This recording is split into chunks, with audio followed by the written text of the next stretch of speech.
Fanboy, fanboy, fanboy, fanboy, fanboy, fanboy, fanboy, fanboy. The PSP versus the Nintendo DS. Both of these handheld consoles are basically at the end of their gaming run, their career, their lifespan. And now we take a look and put these two side by side. Which one won the console wars of the mid-2000s? The PSP versus Nintendo's DS. Welcome back to this episode of Fanboy Reviews, and here we go. Alright, so let's take a look at the PSP first. Its release date was 2004 in Japan, came out in 2005 in the United States. Coming out with a launch price of $250, $250. Variations of the model. It had the original 1000, okay, and then the 2000 came out. It was also called the PSP Slim, basically a thinner, lighter model. And then there was the PSP 3000 model, which was also called PSP Slim and Brite. It basically had a better LCD screen, and it had a built-in microphone. They also came out with a cheaper PAL region version called the E1000, and this had no Wi-Fi. It was a mono-only speaker, so it had no stereo. And then finally the PSP Go, which came out in 2009. This was probably the worst. It was a castrated PSP, really, with a UMD drive. I should say with no UMD drive. It didn't have a UMD drive, so you couldn't insert the UMD discs in it. And it only had download-only games, so you can only download from the PSN store. That's how you played the games only, and it had a maximum memory of like 32 gigs. Sony announced that they stopped production of the PSP Go in 2011, so it was only really in production for about 2 years. So PSP Go, not a really good system. I think overall, out of all of them, perhaps the 3000 would be the best, but the 2000 was actually, you know, a little bit better than the 1000 model. But I would have to go with the 3000. Now you look at the sales. The amount of units sold for the PSP overall is 71.3 million. All of them, all the different models, as of September 2011. So 71.3 million units sold. All right, and then we look at the games, which had the best-selling game. The PSP sold. There's a game called Monster Hunter Freedom 3 coming in at number 1, and this was, I mean, nobody has ever heard of it outside of Japan. This is basically one of these weird, wacky Japanese, like, pseudo RPG type of games that are just way too popular in Japan, but never make it out of Japan, and it's like a reverse Grand Theft Auto almost. It's like it's popular in English-speaking countries, especially in North America, but it's not really popular in Japan, which is like, you know, Japan's like the second biggest video game market. Anyway, Monster Hunter Freedom 3 sold 4.12 million copies, so that's coming in at number 1. Coming in at number 2, Gran Turismo 3 with 3.61 million, and number 3, the third highest selling PSP game, Monster Hunter Freedom Unite, so another Monster Hunter game, 3.1 million. Number 4 would be GTA, Grand Theft Auto Liberty City Stories, coming in with 2.7 million. And a large chunk of that, like about over 2 million of that, was sold in North America. So, and number 5, the fifth highest selling PSP game, is Crisis Core Final Fantasy VII, 2.59 million. And those are basically the, you know, PSP in a nutshell. I mean, the amount of copies sold, the different models. Well, other things, noteworthy things, the PSP actually had some controversy too. It had this racist PSP commercial in the Netherlands, and it was kind of this weird thing where you had this white woman, and she was basically like dominant, and she was pawning this black woman, and then on the caption it said, it said the PSP White is coming. And so I think that Sony was really trying to basically cause some kind of reaction. They were basically... I mean, Sony's racist. Let's face it. You know, they're a Japanese company. They're incredibly racial, and they don't really have any sensitivity towards, you know, colored people. They really don't. They don't care about blacks.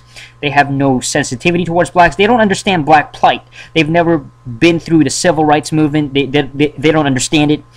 They're very, you know, Sony's a racist Japanese company. So this is the kind of crap that they will try to pull off in order to somehow cause some kind of crazy, you know, crazy controversy. And shame on Sony for sure. So definitely, like, lost a lot of points, you know, for Sony. I mean, Sony, this is why the PSP absolutely, completely sucks, man.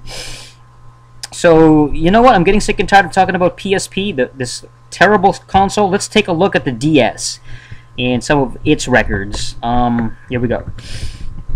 The DS, Nintendo DS, came out in November 2004.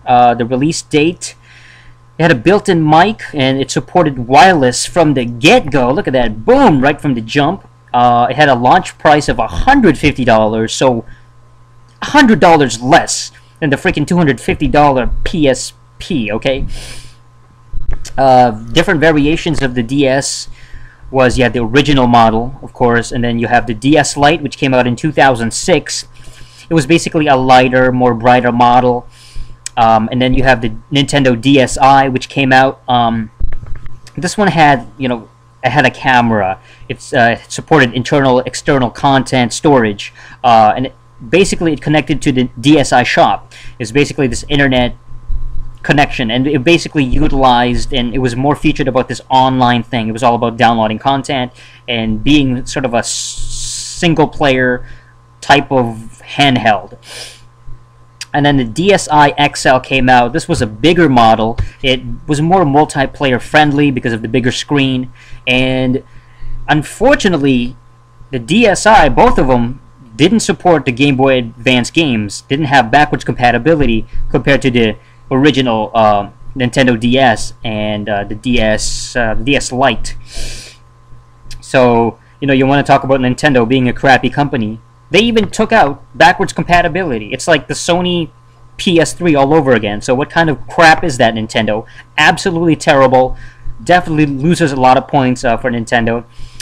No GBA backwards compatibility. I mean, that's absolutely dreadful. You're taking away a lot of potential games on there. It's amazing how Nintendo, like, removes features that should be there to begin with. It's absolutely pathetic. But moving on, as a whole, I mean, all of the DS models combined have sold 151.6 million units as of December 3rd, 2011. So well over 150 million units, all the different DS models combined. So completely dwarfing the PSP in sales. I mean, PSP just had, what, over 70 million compared to the 150 million. I mean, holy smokes, man! That's a lot. That's well over half of what the PSP sold. Let's look at the best-selling games, and this is no surprise. Best-selling games for the Nintendo DS. Coming in at number 1, New Super Mario Brothers, just under 27 million units sold. Coming in at number 2, Nintendogs, over 23 million units sold. Coming in at number 3, Mario Kart DS. Ooh, Mario Kart, yeah! Over 21 million units sold. And number 4, Brain Age, 18.72 million.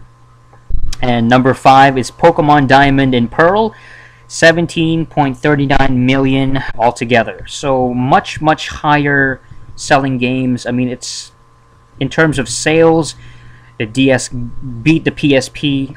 In terms of units sold, again, the DS completely dwarfs the PSP.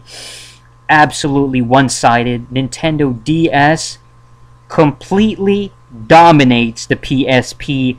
Overall, the winner of the handheld generation of, I guess, the mid-2000 to late 2000, so 2004 to 2009-ish, the winner of the, should I say, is it seventh gen? Yeah, seventh generation. Yeah, the seventh generation handheld console wars. The winner is the Nintendo DS. Nintendo destroys Sony by 200 miles. It's not even close.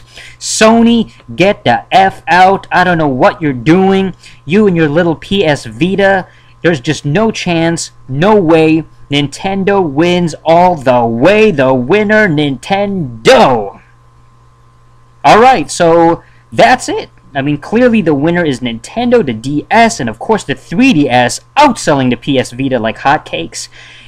Hey, history just completely repeating itself all over again. And right now, I mean, nobody cares about the PS Vita. The 3DS just dominating it in sales, in quality, in ratings, reviews, video games.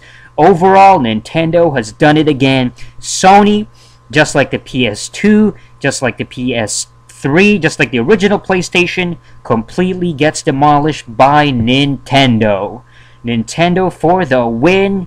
Awesome stuff. So that's it for this episode of Fanboy Reviews, and until next time, keep fanboying. Yeah. Subscribe, stupid. Subscribe, stupid. Subscribe, stupid. Subscribe, stupid.